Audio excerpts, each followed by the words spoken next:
My name is Leora Beckett. I'm 31 years old, a senior data analyst at a mid-sized market research firm just outside Boston.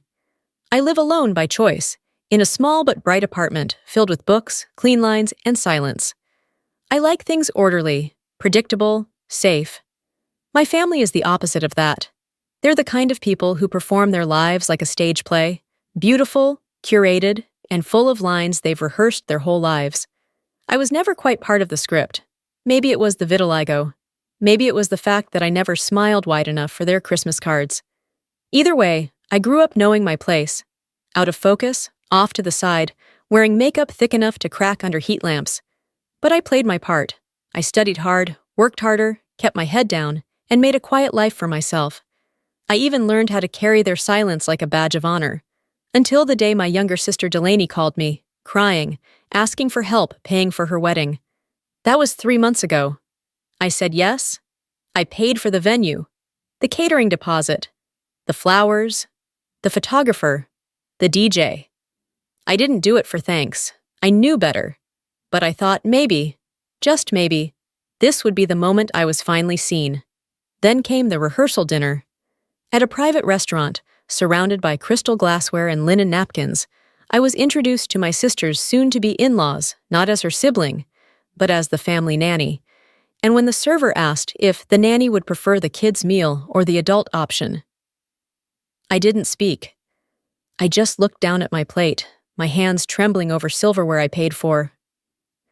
I was 11 when the first white patch bloomed on my cheek, soft and pale, like chalk against olive skin. I thought it looked kind of magical. My mother didn't. She stared at it like it was a stain. Within days, she had me at a dermatologist's office, where a man in a lab coat used words like autoimmune and cosmetic, and handed her a brochure with pictures of worse cases. She didn't look at me during the appointment, only at the pictures. That week, she bought me makeup, thick foundation in expensive jars, pressed powder with words like full coverage, and brushes I didn't know how to use. She handed them to me like survival gear. My father didn't say much. He just started standing a little farther away in public, like maybe people wouldn't notice the girl with the clouded skin if she didn't stand too close to him. Delaney, on the other hand, noticed everything. She was 7 then, wide-eyed, loud, golden-haired. She once told a friend at a birthday party that I was our cousin. From Mom's side, maybe. She said it so casually, so sweetly, like it was a fun fact. I laughed at the time. I didn't realize it was the start of something bigger. At home, I became the one behind the camera, not in front of it. In family photos, I was either cropped or posed in shadows. My mother always said it was about the lighting, but I knew better.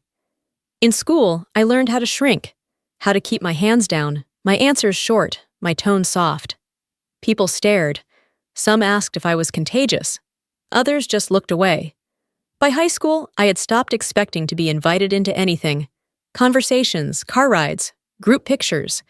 I became very good at disappearing. Invisibility wasn't tragic. It was survival. But college gave me air.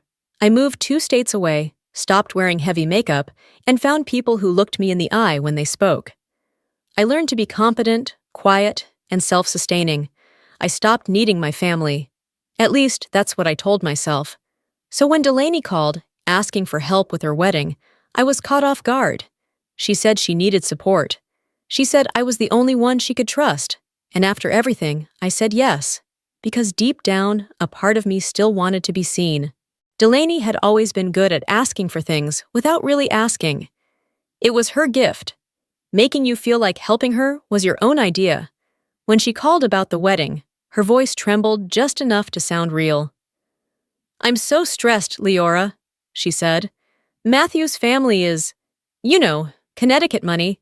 His mom keeps hinting at things, like matching contributions, and I don't want them thinking I can't pull my weight." I said nothing. She sniffled. "I just don't want to look small." Small. That word hit differently coming from her. I'd spent my whole life being made to feel small so she could shine. But still, I asked, "What do you need?" There was a pause, long enough to know she had a number ready. "Just the deposits," she said softly. "Venue, flowers, maybe the DJ. I'll pay you back, obviously." Obviously. The first wire transfer was $4,200, then $3,100, then $2,600. I stopped keeping track after $15,000. I told myself it didn't matter. I had the money. It was fine. But I wasn't fine. There were no thank you texts, no updates, no invitation to meet the planner or see the dress. Just receipts, forwarded with no subject line, no note. It was like mailing checks into a black hole. The most I ever got was, "You're a lifesaver," followed by a heart emoji. She never once called me her sister during that time. Not to her friends, not online, and, soon I'd learn, not to her fiancé either. Still, when she invited me to the rehearsal dinner, I felt something shift, a flicker of hope. I thought, maybe this is her way of acknowledging me. Maybe this is the moment she says, "This is Leora. She made this happen." So I bought a dress, midnight blue, elegant but understated. I had my hair trimmed and styled, wore light makeup that didn't cover my vitiligo, but blended it enough to look intentional. I wanted to look like someone who belonged. I arrived 10 minutes early, clutching a bottle of wine that cost more than my weekly groceries. I told myself I was doing too much, that it didn't matter, that I was just a guest. But somewhere inside, I still hoped. And then Delaney opened her mouth. The restaurant was stunning. White tablecloths, soft candlelight, crystal chandeliers that made the silverware glint. Someone had gone out of their way to make everything perfect. It just hadn't been me. Delaney waved from the back of the private dining room, that rehearsed smile already on her face. "Leora!" she called, voice bright and light, like we were casual acquaintances. "Over here!" I approached with the bottle of wine I'd brought, carefully wrapped in ribbon. She didn't take it. Instead, she turned to a tall blonde woman I assumed was Matthew's mother and said, "This is Leora. She helps with Kevin's kids. Kind of like the family nanny." The words didn't register at first. I thought I misheard. But then Matthew's mother turned toward me, eyebrows raised, lips already forming polite curiosity. "Oh," she said, scanning my dress and heels. "How sweet." My throat went dry. My body froze. Before I could say a word, my mother appeared, her smile tight and controlled. She placed a hand on my lower back and steered me gently to the side. "Why don't you sit over here, darling? Just to help keep an eye on the children. They've gotten so rowdy." I followed her line of sight and saw a small round table tucked in the far corner. No candles, no wine, no place cards. 5 children sat there, already coloring on the backs of laminated menus. One boy was peeling the label off a water bottle and sticking it to his forehead. Another was kicking the leg of the chair next to him, rhythmically. I looked back toward the main table. 12 seats, all full. Matthew, Delaney, both sets of parents, a few aunts and uncles, Kevin and his wife. They hadn't even left me a chair. I stood for a beat too long enough for one of the servers to approach and ask quietly, would the nanny prefer the kids' meal or the adult option tonight? That was when it hit me. Delaney hadn't just lied in passing. She hadn't just made a flippant remark. She had built a version of reality, one where I wasn't her sister. I was staff, and everyone was playing along.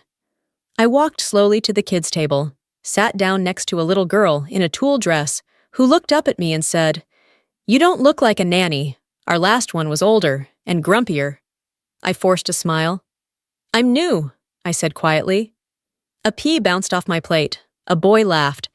At the main table, Delaney threw her head back in laughter, her hand resting on Matthew's arm. The sound was sharp, grating, and familiar. She was performing, again. I picked at my salmon and tried not to make eye contact with anyone. I didn't trust my face to stay neutral. Halfway through the meal, Matthew's mother looked over and asked, "So, Leora, how long have you been working for the family?" Every fork paused mid-air. Matthew looked up from his plate. Delaney stiffened. I swallowed. Something sharp and electric rose in my chest. Rage, but colder. The kind of rage that makes your hands steady instead of shaky. I placed my fork down, and I stood up. I didn't remember standing up, My body moved before my fear could stop it. One moment I was quietly folding my napkin, the next I was walking toward the main table. Every step fueled by years of silence, of being strategically edited out of my own family. Delaney's face went pale the moment she saw me. Our father cleared his throat, a nervous tic he'd perfected over a lifetime of avoiding scenes. My mother reached for her wine, as if that might buffer what was about to unfold. I stopped just behind Delaney's chair. "Actually," I said, my voice calm, but loud enough to cut through the clink of cutlery. "I'm not the nanny." Heads turned. Matthew blinked. His mother tilted her glass away from her lips. The room hushed. "I'm Leora Beckett," I continued. "Delaney's older sister. Not some babysitter. Not hired help. Her sister." Matthew's eyebrows drew together. "Wait, what?" "She told me she only had one sibling," he said, looking at Delaney, confused. "You said it was just you and your brother." Delaney gave a weak laugh. "Leora, this isn't the time." "Oh, I think it is," I cut in. I pulled out my phone, opened my banking app, and turned the screen toward the table. "I paid for the venue," I said. $4,200. The catering deposit, $3,000. Photographer, $2,700. DJ, $1,500. Florals, linens, decor, another $5. I tapped the total. $15,820, not including the dress alterations I helped cover last month. The silence around that table was thicker than the tablecloth. Matthew looked stunned. His father leaned back slowly. His mother glanced at Delaney like she'd never seen her before. "Why wouldn't you tell me you had a sister?" Matthew asked, his voice low. Delaney opened her mouth, but nothing came out. Then she whispered, "It's complicated." "No," I said, still holding my ground. "It's not. You didn't want them to see me. Because of my skin. Because I don't fit your version of perfect. You were fine taking my money, but not my presence." I turned to Matthew. "You're marrying someone who erased her own sister to impress your family. Ask yourself what else she's hiding." My mother stood. "Leora, enough. We'll talk at home." "I'm not coming home," I said simply. Then I looked at Delaney one last time. "I canceled the venue, the photographer, the DJ, all of it. Your wedding doesn't exist anymore. Just like I never did, right?" I left without waiting for a response. I sat in my car outside the restaurant, engine off, fingers trembling against the steering wheel. My purse vibrated over and over in the passenger seat, lighting up with names I knew too well. Mom, Dad, Delaney. Voicemails, texts, missed calls. Each one a fresh ripple of panic trying to pull me back in. But I didn't touch the phone. Instead, I pulled up my banking app. I stared at the row of transactions, line after line of payments, each one proof of how willing I'd been to believe they'd changed, that I mattered. Then I made the first call. "Hi, I need to cancel a wedding reservation scheduled for June 8th. Yes, the Beckett account. No, the bride is no longer proceeding with the event. Venue, canceled. Catering, canceled. Florist, DJ, photographer. All gone in under an hour. Most of them didn't even ask questions. A few offered sympathetic comments. One even said, "Family weddings are the worst. I hope you're okay." By the end, it wasn't sadness I felt. It was clarity. I wasn't unraveling. I was cutting the last thread they'd ever get to pull. Then I opened the family group chat. I typed one sentence. "The nanny just canceled your wedding. You can pay for the next fantasy yourselves." And I hit send. The typing dots appeared immediately, then vanished. I blocked them all before a single word could land. My parents, Delaney, Kevin, even my aunt, who never took sides but always watched like a silent judge from the front row. The quiet that followed was a new kind of peace. Back home, I didn't turn on the lights. I sat on the floor of my living room in my rehearsal dinner dress, phone turned face down, and let the silence take shape around me. I thought I might feel guilt. I didn't. I thought I might cry. I didn't. Instead, I felt weight leaving my body.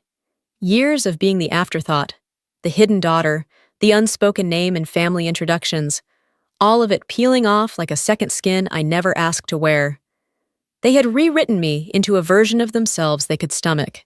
But I wasn't going to live in their fiction anymore. This wasn't just about a canceled wedding. It was the death of the role I was never meant to play. The next morning, I woke up to a dozen new emails, a blocked voicemail inbox, and a sinking feeling in my chest. Delaney had gone nuclear. She posted a vulnerable Instagram story, her crying in soft lighting with captions like, "Some people will stab you in the back, even if they share your blood." She didn't mention my name, but she didn't have to. All her followers knew. The comments poured in. "You deserve better." "So sorry your family is toxic." "Sending love, Queen." I ignored it, until someone from work pulled me aside. "Hey," my manager said, uneasy. "Your name's being mentioned in a few threads. Something about you being unstable? I thought you should know." That's when it stopped being petty. My parents had taken it a step further. They emailed my company's HR department, claiming they were gravely concerned for my mental health. They forwarded Delaney's posts, suggested I had long-standing psychological episodes, and warned that I might be a liability in a high-stress environment. It was a smear campaign, and they wanted to get me fired. I sat in the HR meeting with my hands clenched in my lap, heart pounding. But I didn't panic. I showed the team my receipts, forwarded the wedding payments, screenshots of the real story, and explained exactly why my family was retaliating. They believed me, barely. But it was enough. That afternoon, I called Jake.